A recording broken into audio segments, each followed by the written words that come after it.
Good morning. You're listening to Drinking Socially, the official Untappd podcast. Your weekly look into what's happening in the Untappd community and the world of beer. This episode is brought to you by Untappd and the Untappd merch store. Use coupon code PODCAST to get 20% off your next purchase at store.untappd.com. And I'm Harrison, and I feel like a kid again today. Well, I mean, most days I feel like a kid, but even maybe more so today. Why? Because surprise beer, that's why. Hopefully, as you guys have seen, if you're following us on Twitter at That Beer Podcast, John and I, we've been drinking a new surprise beer out of our beer advent boxes each day since the start of December. And today, we're finally going to actually drink one together. So, ooh! And John actually, he grabbed it ahead of time to, for obvious logistical reasons. So I'm excited to learn right now, live on camera, what the heck we're going to be enjoying tonight. John, what do we got? But that's a terrible drum roll. It's a barrel Tonight's ball. Beer, Grand Cru Okay. from Evil Twin Brewing. This is our 9th beer from our Advent box, and if you want to see the surprise happen in real time, again, follow us. Make sure you're following us online. But this is one of many Evil Twin beers. It's one of the only ones with a name short enough to write on a Post-it note, That's though. a good observation.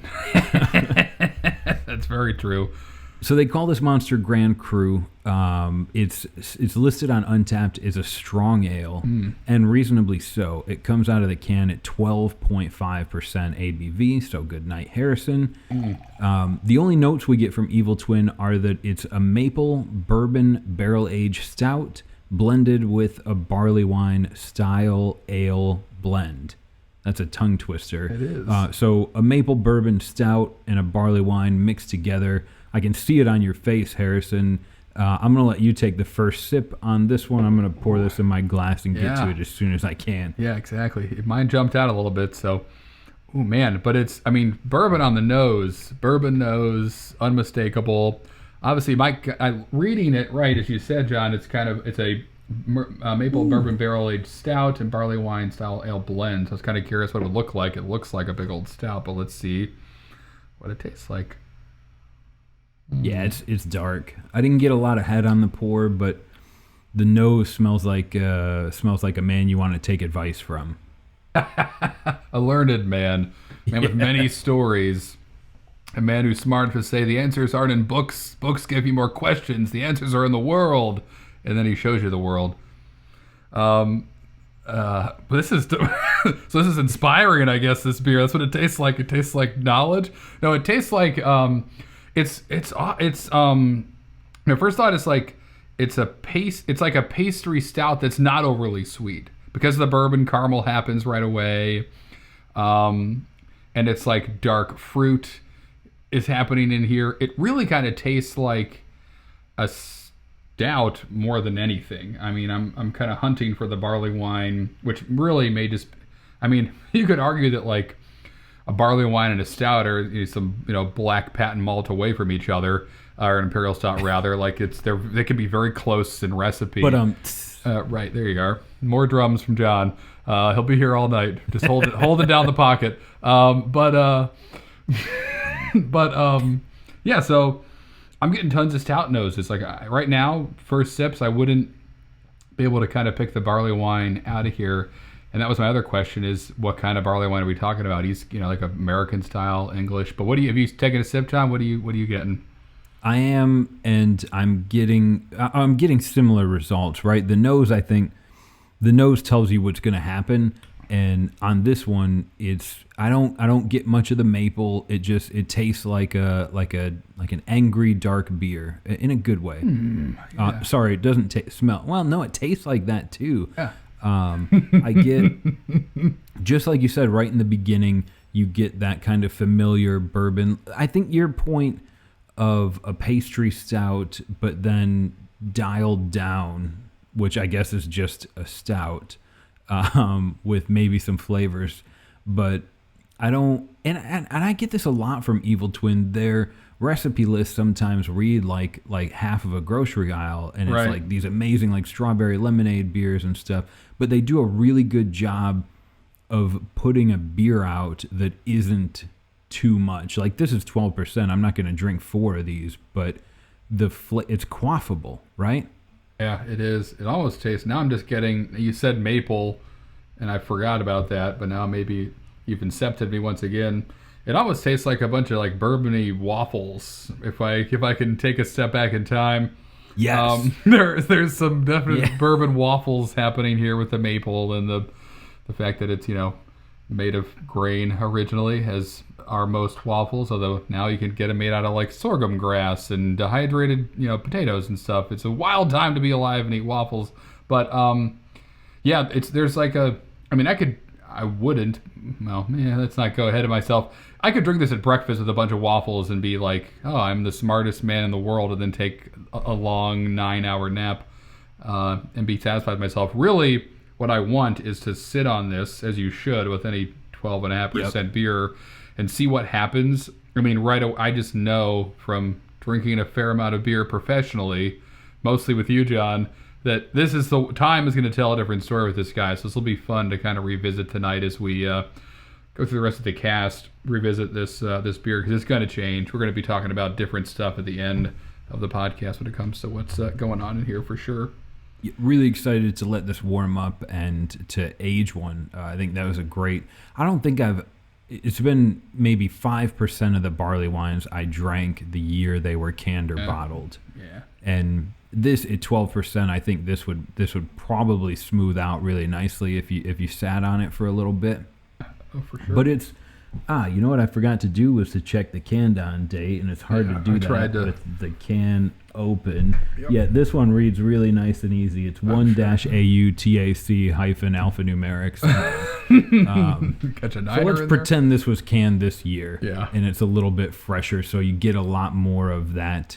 Like it's almost kind of bitter at the finish for me. And right. I expect even that'll go away as it warms up too. It could, yeah, and right. Yeah, the questions abound for me. I got a little bit of that bitterness as well. Is it coming from the malt in the stout? Is it coming from the wood? It was bourbon barrel aged in. Is it coming from the hops of the barley wine side of this? It's kind of hard to tell right now. Yep. A lot of trickery. Even, like you mentioned earlier, the dark fruit flavor, which probably is nowhere near this, but because of like the bourbon and the rich wood sort of tobacco-iness, it's easy for me to pretend that I'm getting like fig jam in there or something. Yeah. Right, fig jam. That's what I get, the dark fruit. I mean, I love that in a stout. It's kind of what I hope for every time I crack one open. So this has been cool. Well, this is awesome. What a fun. It's been a blast drinking all these beers this month so far. Excited for more. When Becca handed me the box, she kind of chuckled a little bit, so I'm worried that maybe some booby traps in there, but we'll see. We'll see. You got to follow us on Twitter to watch. We probably step right in one, but whatever. It's all part of the experience. I know Becca picked this beer from experience. I think she's checked into it a few times as well. Okay. And let's. Usually at this point we introduce kind of a BJCP style guideline. Yeah. And let's see what happens here, Harrison. But on Untappd, we have this listed as a strong ale. Mm-hmm. And in the BJCP, there's like a large American strong ale category that holds a few different beers. Sure. You'll find like Great Lakes Nosferatu beer is right next to Terrapin's Big Hoppy Monster. And those are incredibly different than this 12% monster we're drinking. Is the strong ale category, like, is it less defined so that you have sort of a place to put your beers that aren't made to a specific recipe? Is that? Yeah, I mean, that's pretty much right. You've hit the nail on the head there, is that we've kind of shared this story before, that when, as a good example of this, when Stone first came out with Sublimely Self-Righteous, which we should all know is like a black IPA, it was just listed as an American strong ale because what the heck is this? It's a really hop-forward, dark beer. Well, it kind of fits under the broad category of American strong ale, so let's let it live there. And then, of course, we all know the kind of explosion of black IPAs that happened really like right after that, and I think in response to it. So that's just one example. But yeah, it's I see it as an umbrella category. Right. So like Nosferatu from Great Lakes, great example. It's an Imperial Red Ale, but an Imperial Red Ale is also an American Strong Ale. Like it fits under the same category. You're really just kind of getting a little more specific when you say it's an Imperial Red, but you're not wrong to call it an American Strong. So they're all just going to kind of live together. And again, it's the umbrella that encompasses really, I think as the BJCP puts it, it's got like, what is it, like a kind of like an alcohol percentage range. I mean, the overall kind of impression of an American Strong Ale is, that like the strong, full flavored American Ale challenges and rewards the palate with full malty and hoppy flavors and substantial bitterness. The flavors are bold but complementary and are stronger and richer than average strength pale ales and amber American ales. So that's like so many things. It's just, and again, by definition, broad. And I think you're right, John. It's to kind of, if you have something new and a little bit different, let it live in American Strong Ale and kind of see how people react to it, and then maybe it'll find a home somewhere else later. But it's always a fun category because you're right. It can be like anything. It's so broad. Like saying it's a beer. Right. I mean, it really is. And it's kind of just saying like it's a beer that's above, 8%. And like that's almost it. So of course a lot of beers fall into that category. So it's always fun when that's out. And really nowadays there's so many subcategories of beers.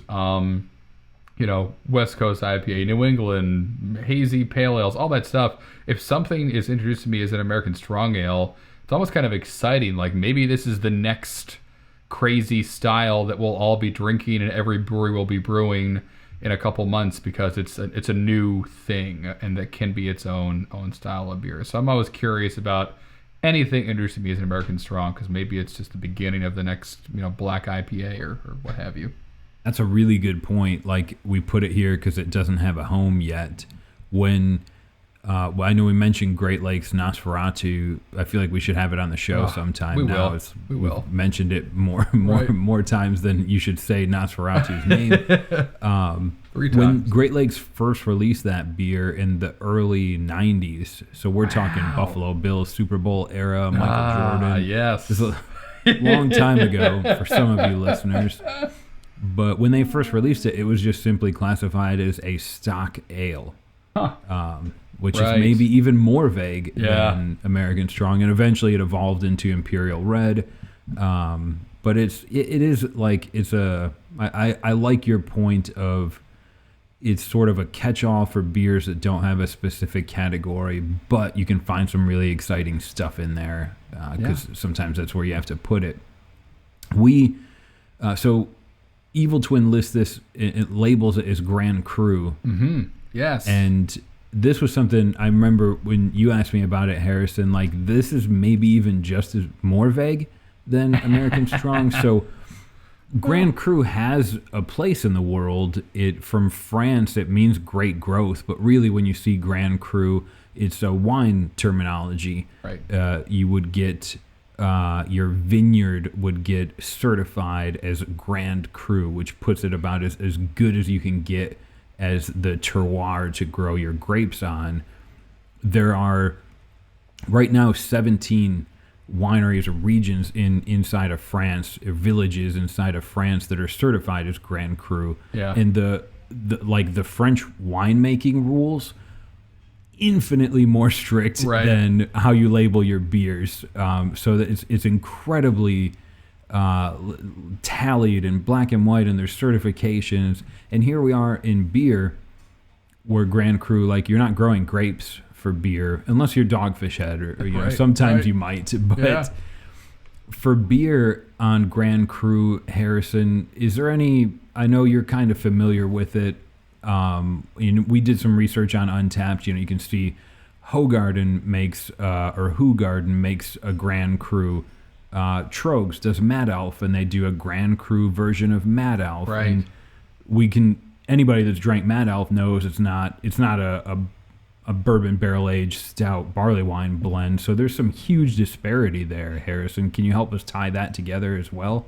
Yeah, and your point is well taken about it being broad. Again, it's similar to an American strong ale, but this one is, as far as I understand it, I've experienced it. It's a little more focused, in that Grand Crus are almost always going to be like a Belgian or Belgian inspired, and they're oftentimes blended, and that's going to be a through line. Now, it's not mandatory. I mean, I've seen breweries have like an anniversary ale that's their Grand Cru, that's a double IPA. I think what it's really trying to highlight is like, this is we're giving forth to you as this brewery an amazing beer.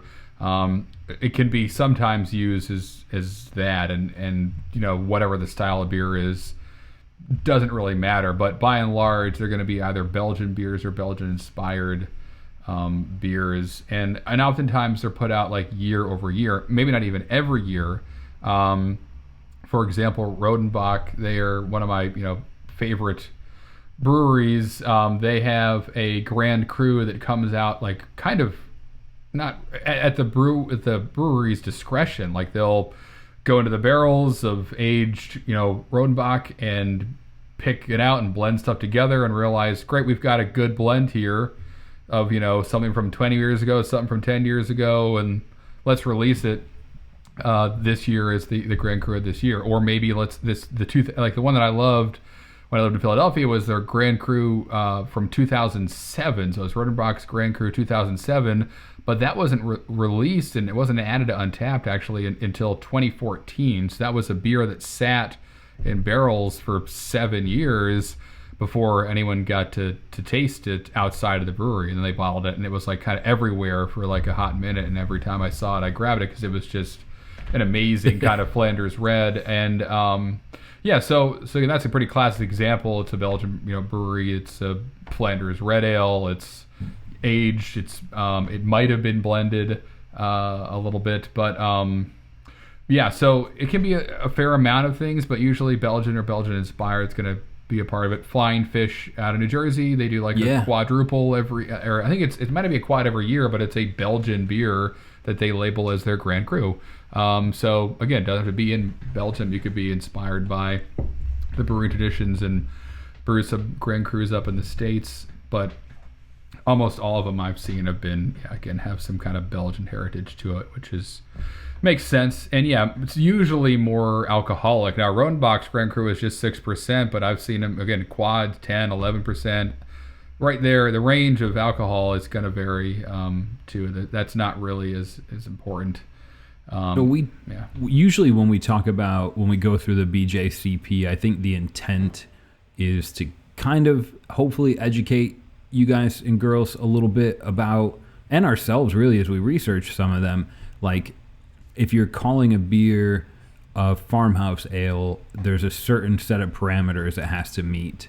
And for American Strong, those parameters are a little bit grayer.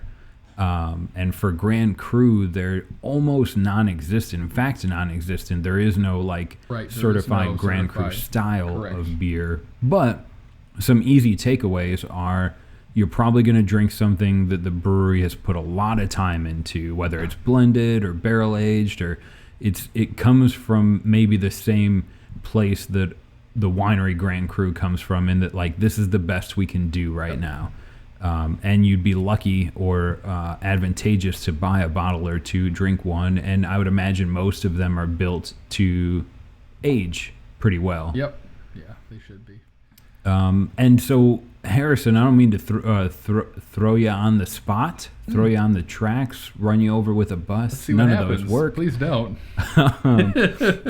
But I know that Sierra Nevada did something like a Grand Cru a while ago with a name. And when I think of Sierra Nevada or Sierra Nevada, I think of you first. Are you familiar with that beer? It was like Hogfoots. I know what you're talking about. Yeah. So this was in kind of, that's a cool thing to bring up right now, because I was been thinking about this beer since drinking tonight's beer, where it's a bourbon barrel aged stout again blended with a barley wine. Sierra Nevada and Avery did something kind of similar in 2017.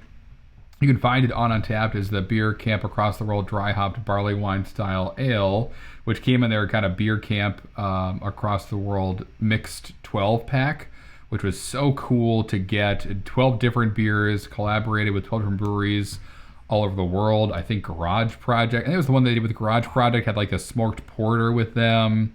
I think I remember that. Right. I now wish I bought more. I know, right? So that was an awesome. I hope if you guys, remember, were able to grab it. So many beers in there were so good. But the one that I remember the most was one that Sierra Nevada and Avery did together, where they blended the two barley wines they're known really well for. Avery, of course, Hog Heaven, which their head brewer basically admitted, like, I drank Bigfoot and was like, I'm just going to try and make this beer.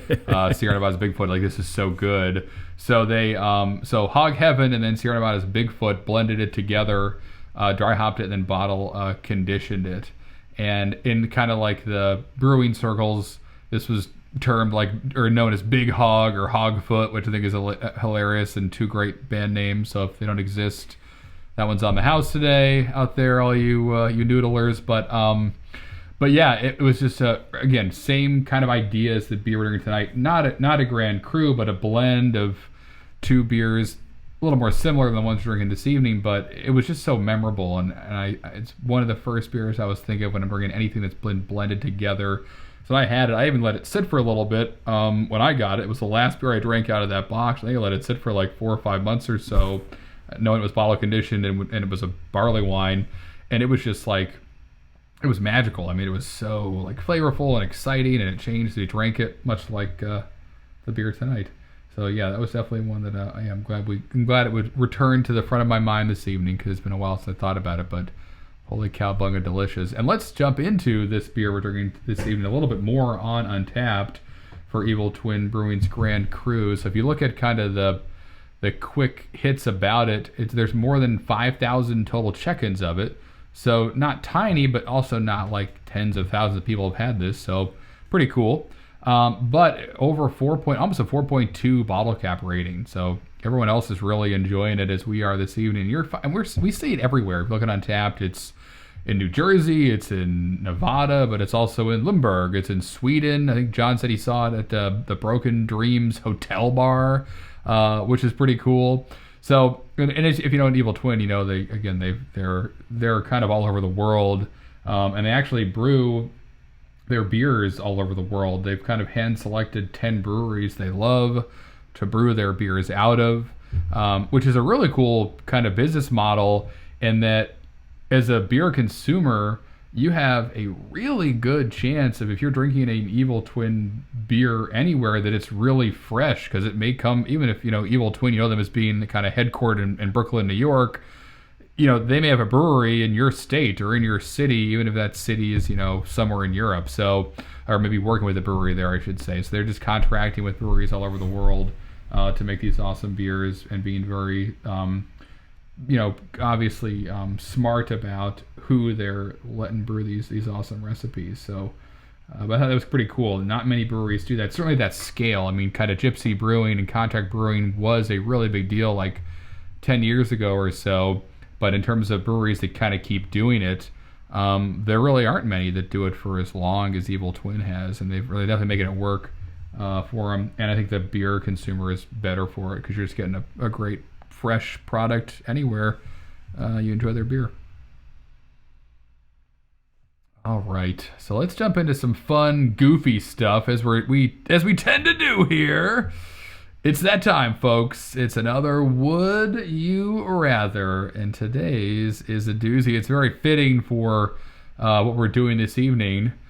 So I'm going to ask John this question, which is kind of the theme of the night, if you will. So John, would you rather know what you are drinking, or be surprised at first sip? Kind of like we were this evening. So every time you have a beer, you know what it is, or every time you have a beer, who knows what the heck this thing is? What say you? Are you trusting the fates, or are you living on boring old easy street where you know everything and there are no surprises? Boring means old nothing. easy street.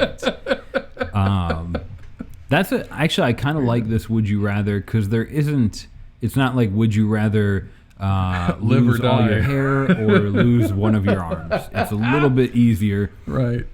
Or is it? But it's so any person should be romantically drawn to, like, every time I drink a beer, it's a surprise. That's magical. Yeah. But no one ever goes to their favorite tap room and says, I don't know, pour me whatever you want. I'll figure it out when I sip it. So for me, like, I love surprises. And if it were food, if we were going to a restaurant, I would say, surprise me, send me anything you want, I promise. Just don't make it like a bowl full of capers. Anything else, and I'm excited as heck to eat it. No spoon. Here's your capers. The method is just face down in the bowl. That's right. Until you fall let asleep. me know when you need help. For beer, this is, I can't in good conscience. I want to say I'd love to be surprised.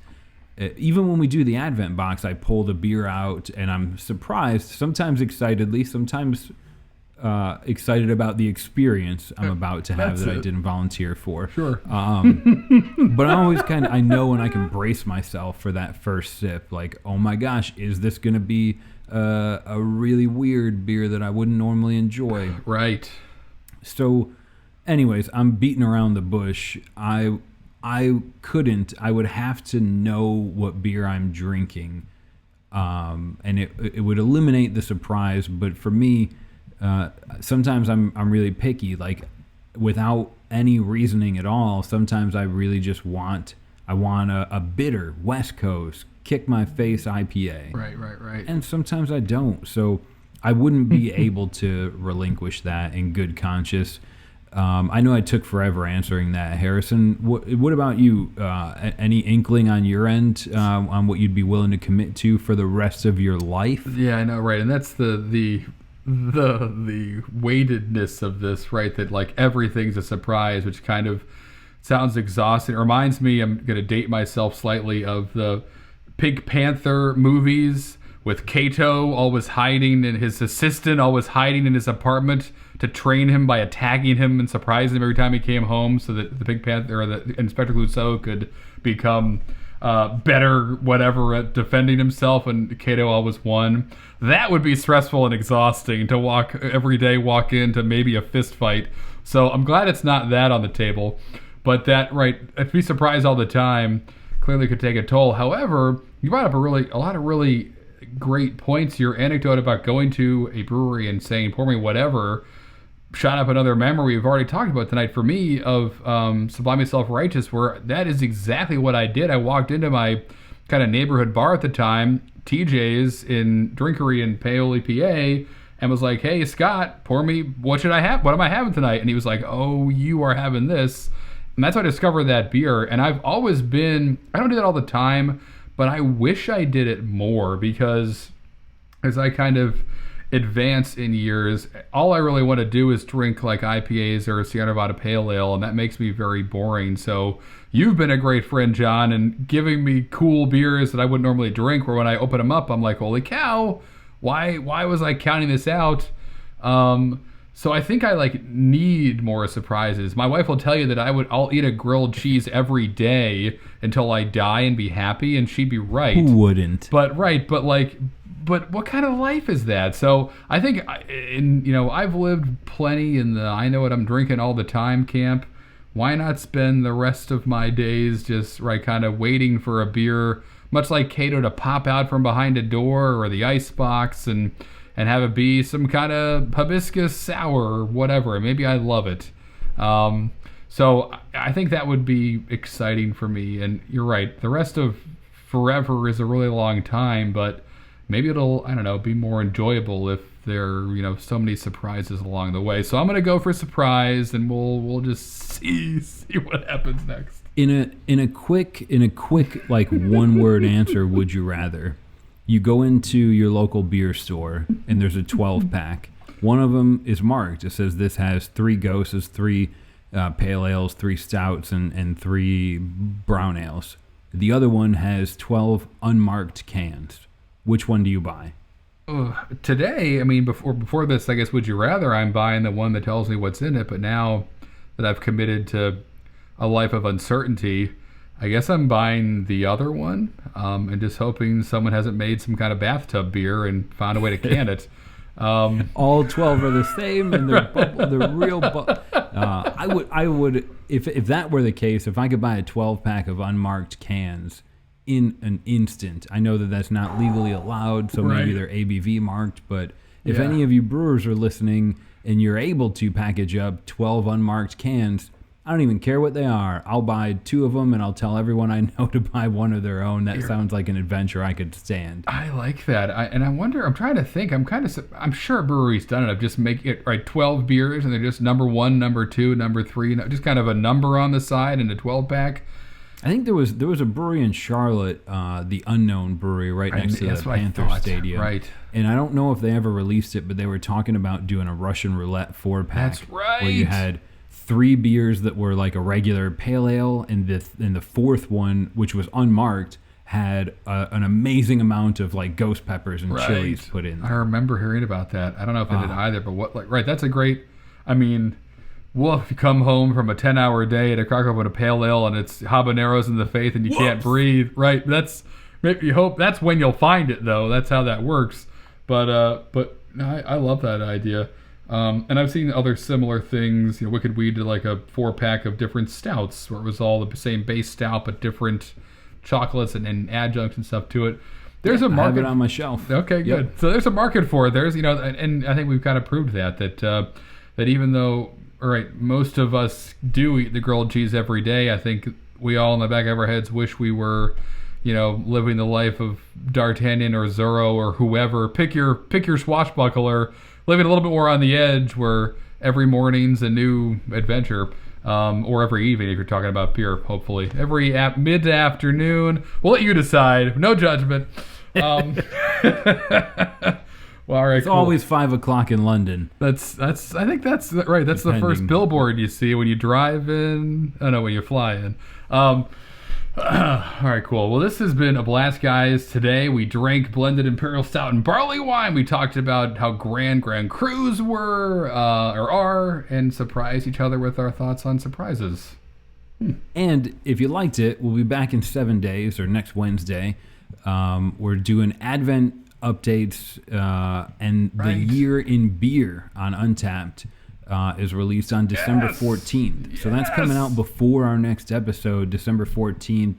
If you're an Untappd user, you'll get basically a review of your 2020 Year in Beer. If your top venue isn't Untappd at home, I want to know what you do. Right, what are you doing exactly? But check out the Year in Beer, tag us in yours, share it on social, share it in the Facebook group, and we'll be talking about it on our next episode, December 16th. We'll be also drinking beer that's kind of like Angry Santa's Helper next week. What do you mean? Angry what? What do you mean? It's who are the people that help Santa? Elves. And now what's another word for angry? Unhappy.